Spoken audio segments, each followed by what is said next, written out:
Баршаңызға қайырлы күн. Бүгін каналымда эксперимент айдары Instagram мен TikTok'ты шулатып миллиондаған қаралым жинаған 15 минуттық беш бармақты дайындап көреміз. Бұл рецепт көптеген адамдардың жүректерін жаулады. Қалай шығады екен, маған өте қызық, ал тексеріп көрейік. Ең алдымен қазанымызды қыздырып, 4-5 ас қасық май құямын. Картопты осылай жұқалау етіп турап, 5 минуттай әдемі болып қызарғанша қуырып аламын.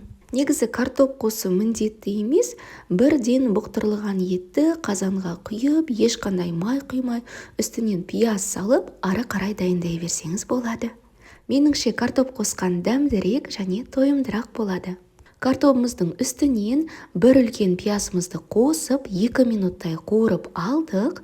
Енді үстінен бұқтырылған етімізді қосып, кішірек бөліктерге ажыратып аламыз. Бұқтырылған жылқы етін немесе сиыр етін қолдансаңыз болады.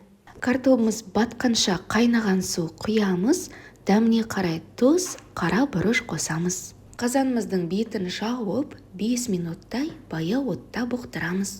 Осы уақытта дайын жайманы салқын суға бір жуып аламын, сонда мейлінше бір-біріне жабыспай жақсы пісетін болады. Картопымыз жартылай дайын, жаймаларымызды бір-бірден қазанымызға орналастырамыз. Арасында бетінен қайнаған су құйып, жаймаларымызды толықтай орналастырамыз. Су мөлшері біздің жаймаларымыз толықтай батып тұратындай болуы керек. Қақпағын жабамыз, баяу мен орташа оттың арасында 15 минутта пісіп қалады. Пісіру барысында 1-2 рет қазанды ашып, жаймаларды осылай бір-бірінен ажыратып қоюға кеңес беремін. Тағамымыз дайын болды. Ең алдымен қамырын, кейін үстіне ет пен картопын орналастырамыз. Иісі мұрынды жарып барады. Осылай сорпалы етіп ұсынсаңыз өте дәмді. Аскөк себелейміз. Көк пиязбен, зеленый лукпен ұсынсаңыз тіптен керемет үйлеседі. Осымен жылдан бешбармағымыз дайын. Бешбармақты сағынып кеткенде таптырмас тағам екен. Өте дәмді болып шықты. Енді жиі дайындап тұрамын деп шештім.